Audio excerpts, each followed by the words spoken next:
history repeated itself this weekend with Matty Brennan, who followed in the footsteps of Visma Lease bikes Olaf Koy. When they were both riding for the development squad, they won the trophy Porec and the day before the trophy Umag, both in Croatia as one-day races. Matty is truly great to chat to. We learn a lot about his early career, how COVID affected him, or the COVID era, if you will, how that affected him. All the different things that happen as a junior rider, and yeah, just his story and how he got to where he is. So listen and enjoy.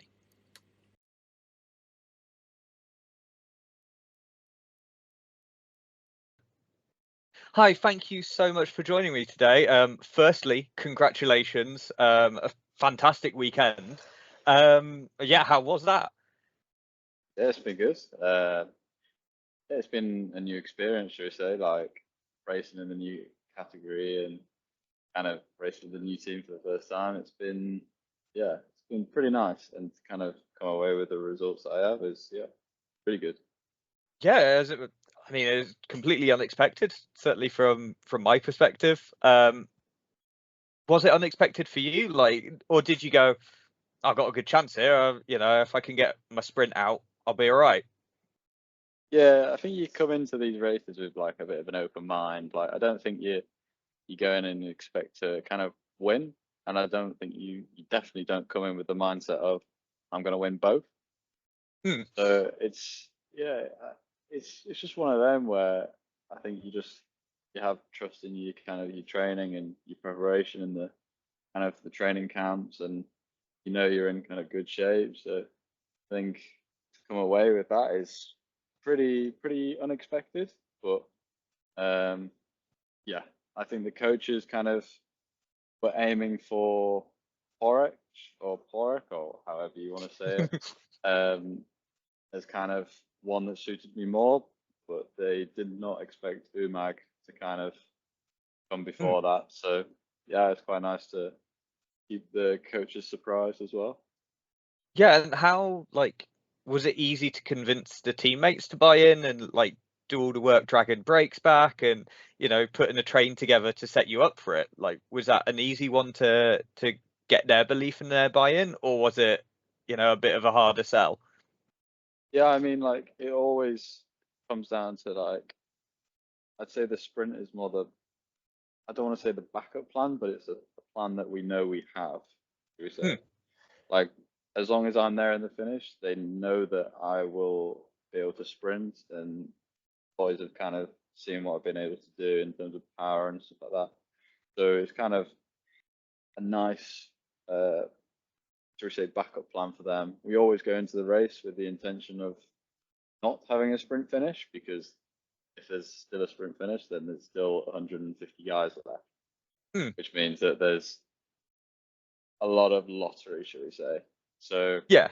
I think we always kind of want that plan of making it as small as possible, so that if it does come down to a sprint finish, then um, yeah, I'm kind of there to do that job. But if it's a breakaway, then some of the boys are pretty capable of winning themselves and really strong at doing that. So it's kind of we go in with an open mind and see how the race plans out. Really. Yeah, and obviously you won Umag, and forgive me for looking at the other screen because I can't remember the results. You put some great riders behind you, like Marechko has won so many races now. He sort of cleans up in Langkawi and places like that. Um, were you kind of going into it and like, oh, there's some handy riders here, I better have my wits about me, or were you just like, that's a race in it, like I know what I Yeah, can do, and yeah. To be honest, like I came into it, I didn't have a clue who anyone was. I had no idea. I knew who my teammates were, and that was kind of about it. I knew another rider from H2R, and that was about it. So I knew about 7 guys in that whole peloton. wow. Um, and it was just a case of just trusting. I think it put a lot more faith in kind of the team, especially towards the end when it was Hmm. coming into that lead out stage where you really put your kind of eggs into the kind of that plan, and yeah, I think it's nice when kind of everything works out and you get kind of that win at the end of the day. And I think with the team being so kind of cohesive with each other and we all understand what's best at what time, yeah, I think it works out really nicely. But yeah, I had no idea who anyone was. It was only after that I was told, oh, there's some pretty crazy guys in that race. Yeah.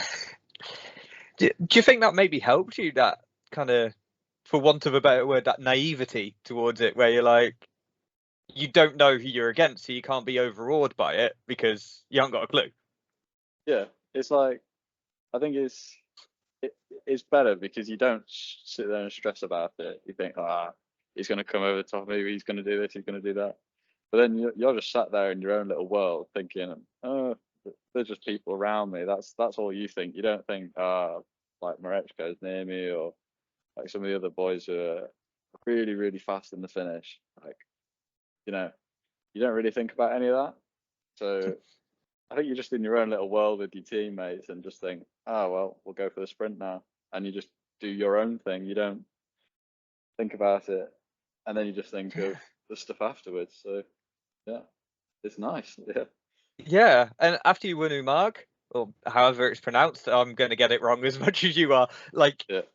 did people start telling you like, oh, do you know who else won for us in their first like under 23 race at Umag? Like, or when Yeah. did that parallel to Olav Koy like get talked about? I think it was kind of after the first stage, should we say, Umag. Yeah. Um, yeah, it was kind of after then. Coaches were saying, "Oh yeah, Olav Koy's won it, um, and he's also won in Porec, and we think you were more suited to Porec, so hopefully we can do something there." I mean, it didn't really put any kind of pressure on it. It was just kind of it opened your eyes to a possibility, should we say? Oh, there's a rider who's done this before. It's possible. Yeah. So I think it was nice. I mean, um, yeah, I think it's pretty crazy, and I don't know. It's one of them where I think you do your race and you just do your race. You don't. I haven't really thought about who's there, who I'm parallel with. I just get on my bike, ride it, and go home. Yeah. That's kind of that's it. There's something kind of pure about that in a way. Like, it's, yeah, kind of beautiful in its simplicity of like, yeah, I just race, see what happens, go home, Yeah, you know, turn up to the next place. yeah. I mean, some of the boys sit on pro cycling stats for hours before the race, Really? and you kind of you hear from the lads who are the ones to kind of watch, but kind of in the race, you just got to react to the race if you know what I mean. And, Hmm. you know that there are obviously some guys that you'll get to know, and some guys you do need to watch out for, and that's kind of what happens. But yeah, I'm not one of them who knows every single person on every single race that they've done, shall we say? Just kind of Yeah, of course. just do it. Yeah. Nice. And speaking of kind of that, I guess heads up racing and, well, just like, what type of racer are you? How do you see yourself as a rider? Obviously, you've got a heck of a sprint, but one of the beauties and strengths of the British scene, I feel, is that it generates a lot of all rounders. Like, you have to be very like strong because the racing is just flat out from the gun, and it's kind of, for want of a better term, like smash the granny out of each other Yeah. and see who's standing at the end, basically. So yeah, Yeah. how do you see yourself? Uh, I think that's a really tricky question because we've kind of approached the season without a focus on what I'm going to be kind of catered towards. We Hmm. wanted to keep our kind of doors open, and I think the sprint was kind of always a characteristic that I had, but because of the style of racing that I always used to kind of race by being in breakaways and stuff, I kind of burnt through my batteries then. So I Hmm. didn't really have much of a sprint left. Um, but yeah, I don't know, like some of the data that we've kind of been having is really quite nice, and as you say, a bit of an all-rounder. I would kind of say myself at the minute. But I think we'd have to kind of translate that into kind of the racing and just kind of see what happens over the next few weeks and months, and yeah, go from there. Awesome. And yeah, how did you even get into cycling and get to where you are now? Because I'm always fascinated by everyone's story and like, you know, had I've recently interviewed Pfeiffer who like she just started at Herne Hill because she lived there. So it was easy for her to get to the velodrome. And then you have other riders who are like, oh, they had multiple years in finance and then swapped over because they're like they got bored of a Yeah, corporate life. Like, so yeah, how did you get into it? yeah, it's a question I actually asked a lot of the guys at the dinner table last night actually, Oh, because wow. yeah, it's one of them where you go like, why are you here? Like, how did you start? Like, Hmm. everyone's different, and for me, it was my dad used to race. Um, Okay. kind of, we had a local, should we say, group ride. We called it Mm. the Saturday morning cafe run. It used to be like 20, 25, 30 guys out every week, rain Oh, or snow, nice. just, and it was kind of the same loop every week, and you could turn off. You could Mm. do like a 30-mile ride, or you could do a 60-mile ride, or you could do 40-mile ride, and you would meet at the cafe. So it's kind of you go out, ride, and then race into the cafe, and then Oh, you would nice. then have your cafe stop for an hour. You'd speak to everyone, and kind of just started doing that. And then once you've done the cafe stop, you then race all the way home for about an hour. So yeah, I kind of did that from when I was 11, maybe younger. And it was just a challenge every week to kind of just get around this cafe run, which on the way back was pretty quick. Saw a Mm. video on saw a video on Facebook the other week from like 8 or 9 years ago or something, little bit scary now, should we say?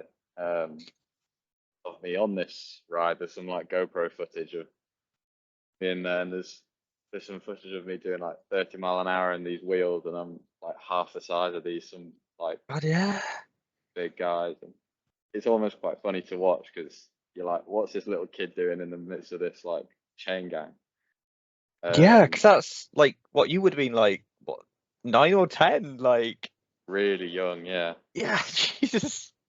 But it was never training. It was just I've been dropped this week. Right, next week, gonna get round Yeah. 100%. And you dig in and you dig in and you dig in. And some of the lads would kind of give you that little push and stuff like that. So that was really nice. And then I kind of escalated, and we joined a local club near me, Stockton Wheelers, and Mm. did a little bit of training there, and we did a lot on the track. That was kind of a big part of my, should we say, time on a bike when I was younger. Mm. More just sat on the back of a motorbike with, Paul Curran? I Don't don't know if you, actually. No. but so he was a rider back in his day, and he's kind of really wanted to help uh, youth around Mm. our area. And yeah, we used to do kind of Friday night journey sessions, and then that kind of progressed as well. Um, so we did that from when I was really young as well.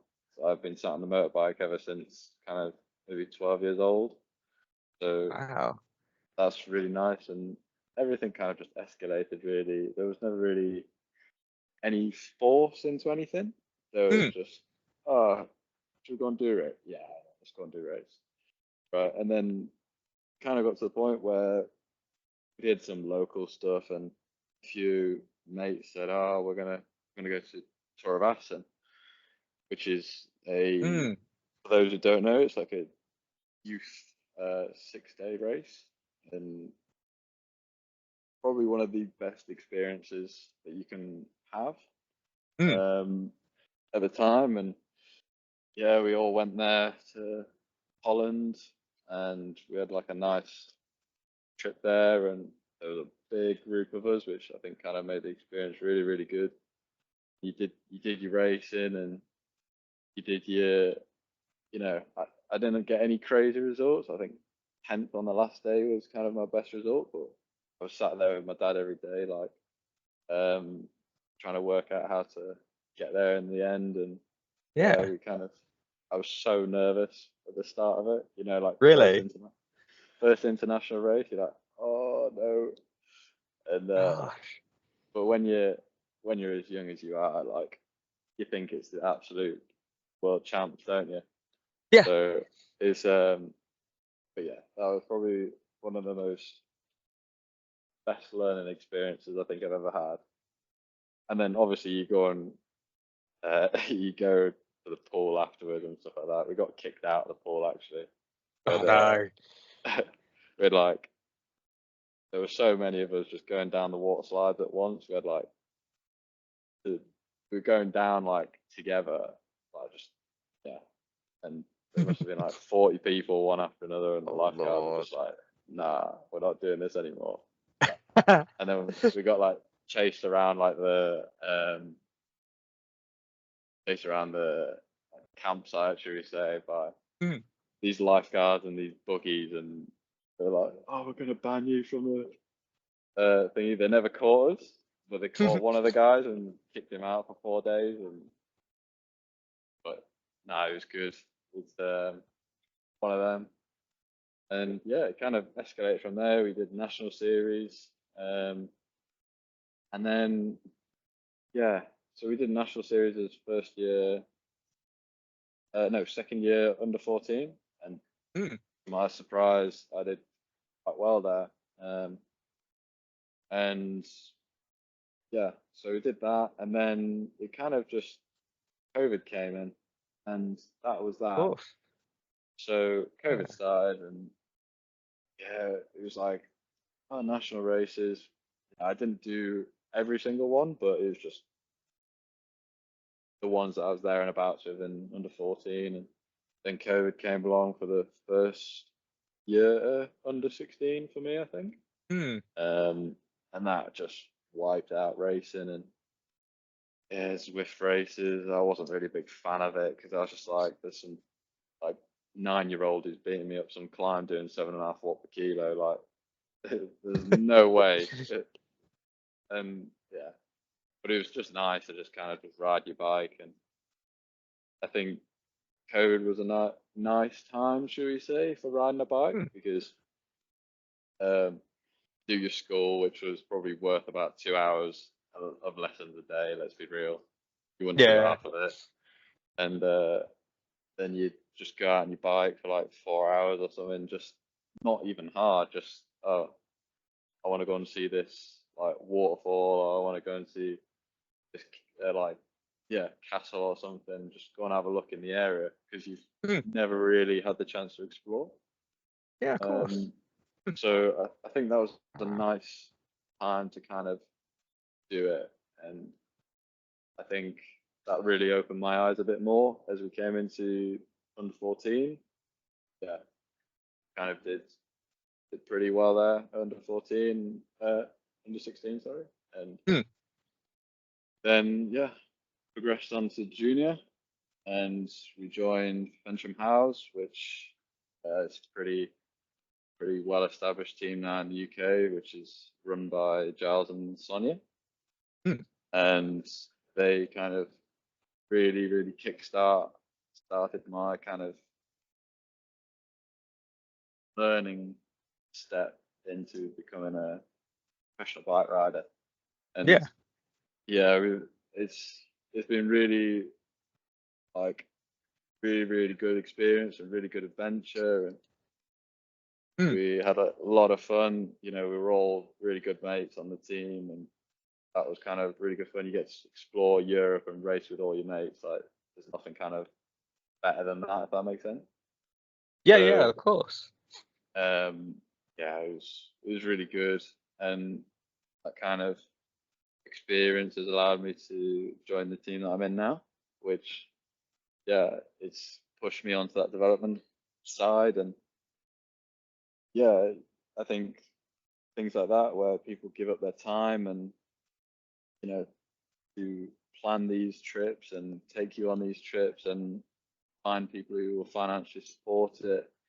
You know, people like Rainer Foundation as well, who really kind of help push riders abroad is, Mm. I think, is so important to kind of UK scene now. And as you see it more and more, it's becoming increasingly more popular that riders will go abroad and race abroad, um, and get onto these kind of teams now, development teams.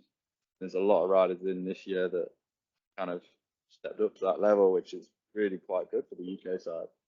And it's nice to have people that you know in the peloton as well. So Yeah. yeah, it's good. So kind of to now where first two races in, and yeah, we're doing pretty okay. Yeah, I mean, it'll be difficult to do better than you're doing, unfortunately. Like the only way is is down, really. Because Yeah. the nature of cycling means you can't win every single race you ever do. But it's not a bad start. And yeah, just as you were talking, I looked up some of your results before we chatted, and like the national time trial, like Fensham House got like 1, 2, 3, 4, so swept the podium and got an extra one. Like that Yeah, shows the mark of sort of caliber of a rider that they've got on the books, and the fact that they wanted you is a huge mark of quality against your name, really, as much as yeah, it's a mark of quality for themselves. And obviously, you mentioned the Rainer Fund, and that was something I wanted to talk about. Like you said, how important it is, and it really helps launch people in or on the continent, if you will. Because we're seeing a lot of riders now going to some of the French teams as well. Like Groupama's development squad is incredibly good. Looks so stacked. Like Decathlon AG2R or whatever their name is. Everyone changes names, as you know. yeah.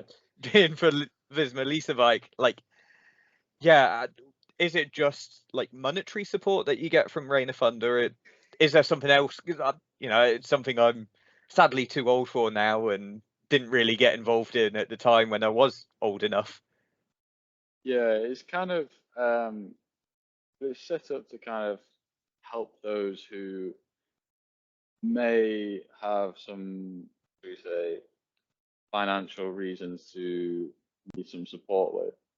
So it's really nice, like, um, if you need kind of some support with your house rent or food or something like Hmm. that, then that money becomes really, really useful, because some teams, yeah, don't pay their riders, unlike other teams.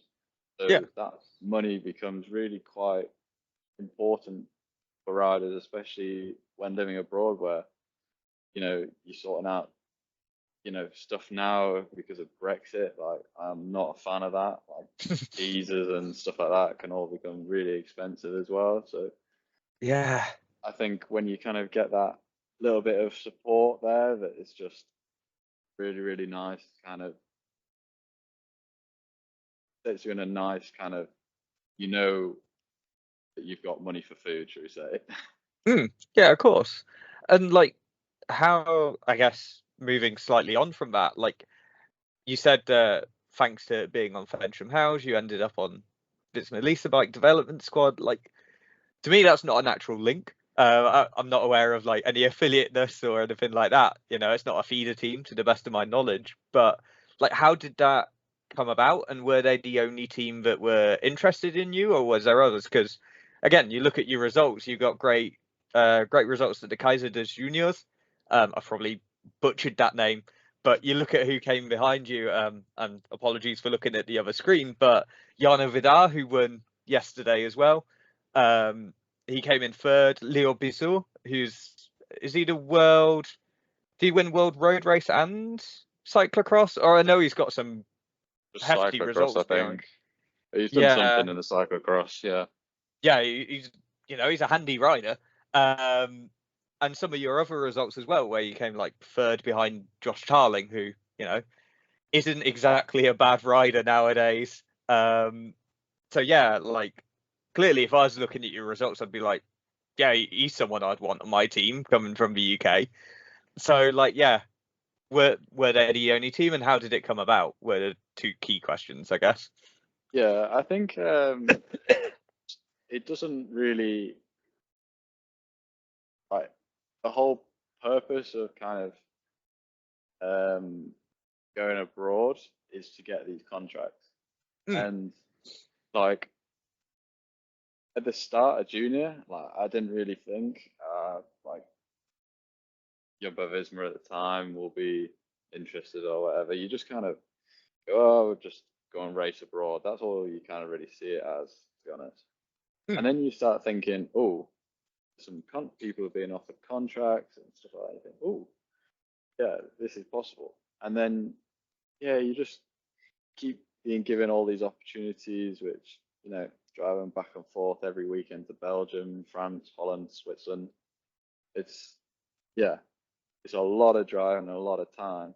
And then do it every week, and then you get results, you learn stuff, you then get some better results, and it just kind of escalates all the way mm. throughout the season. And you pick up things like nutrition and things like that that you don't know before, and you come off these experiences a lot better of a bike rider because you've been Yeah, exposed to these racing environments. And I think the results that you get from these opportunities and these learning experiences just kind of place you in the spotlight for these teams who really kind of want to grab you for their next batch of developing talent.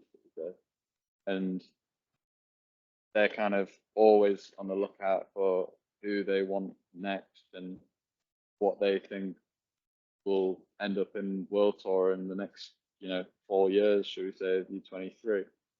So I think when offers started coming in, it was really nice. I mean, I feel like I got offered pretty early into the year, okay. um, which was quite nice. I think it was one of my earlier interests, should we say? But yeah, it was a team that I'd looked at, and I said to Andrew, my agent, said, "Look, I want to kind of be on Jumbo," and that was the team that I was kind of aspiring to be on. Just because at the time when you're winning the tour and winning every single bike race that's coming left, right, and centre to them, it looks pretty cool. So yeah, and then they kind of came through, and I don't really think there was any questions to be asked. It was just kind of, do you want to be a part of the team? Yes, and that's Yeah. it.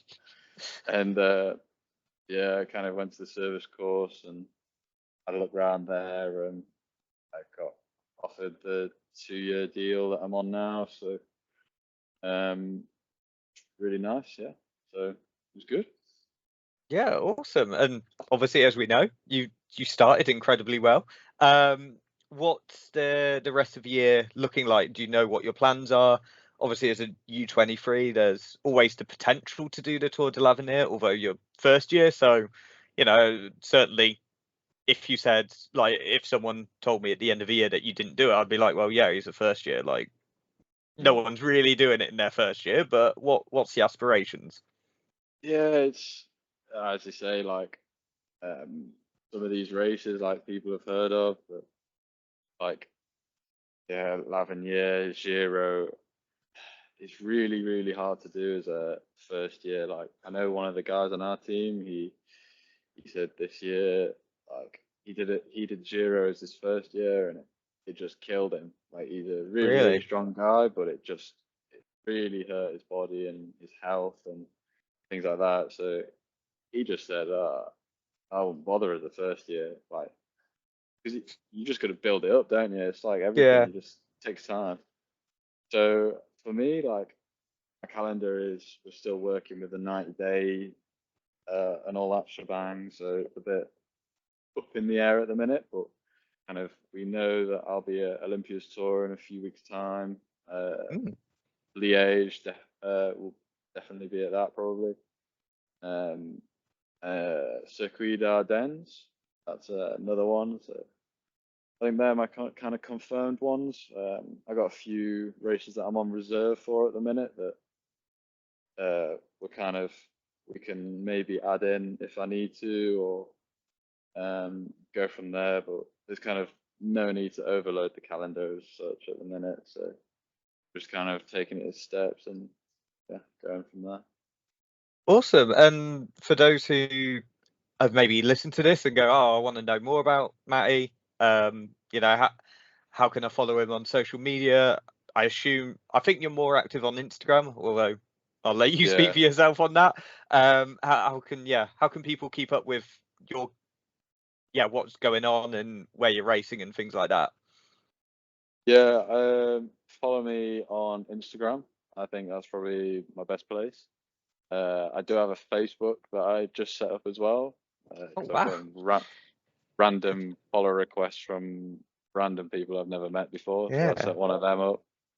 How very 2006 of you. Yeah, I know. Uh, I was never really on Twitter. It's in my bio. Don't use it. Yeah, It's just full of people's opinions that I really could not care less about. Um, that's fair. and yeah, but I'm on there, so you're more than welcome to follow. But yeah, everything's just my name. So Yeah, well, as we're talking right now, there will be a picture of your Instagram. Um, I can do that level of video editing. So that'll appear just as we're talking. It'll probably disappear about now. And then, yeah, I just realized I said how very 2006. I think you were born that year or the year before. Like, that's scary how the sort of passage of time, because, when you're talking about riding that GoPro footage like half your lifetime ago, I'm like, I know songs as old as you, near enough, that I consider like fresh, if you will. yeah, So yeah, it's so scary, and that doesn't get easier as you get older. By the way, just to forewarn you, yeah, um, I'm 32 now. There are songs I still listen to that are easily older than you that came out yeah, yeah. within my lifetime. Um, Yeah, it's which scary, isn't it's it? terrifying. Um, I yeah, do start to look back now and I go like, I was like 14 like yesterday, I swear. And yeah, then it feels like it only gets. Well, I mean, I'm only 18. I feel like I'm talking like I'm a 70-year-old, but like it's you look back and you go, oh no, like and it's when your hmm friends say, oh, like uh, the kids going into like primary school now are like 2012 or something, and you go, what the hell? Like that's crazy. yeah. For a very short period in my life, I was a teacher, and I got to the stage where I didn't even teach people born in the same millennium as me.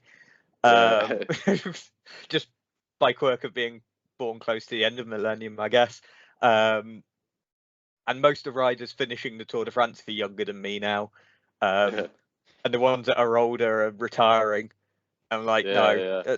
that's not like Pino is only like a year or two older than me. So it's like Mm, to see him retire last year, I'm like, no, you can't retire. Like, I still have yeah, to meet my dream of becoming pro. You can't retire yeah, yet. And yeah, yeah, also like in shops, if someone's like, "Are you over 18?" I'm like, yes. It's yeah, like, yeah. but equally now they just look at my face and are like, he's seen too much to be under 18. Like he looks Yeah. done. Um, so there are advantages, but yeah, the passage of time is scary, man. Mm, yeah, indeed. But As long as you have yeah, fun doing it. yeah, exactly. That's the fun part, isn't it? Like we know we're going to be born, we know where we're headed.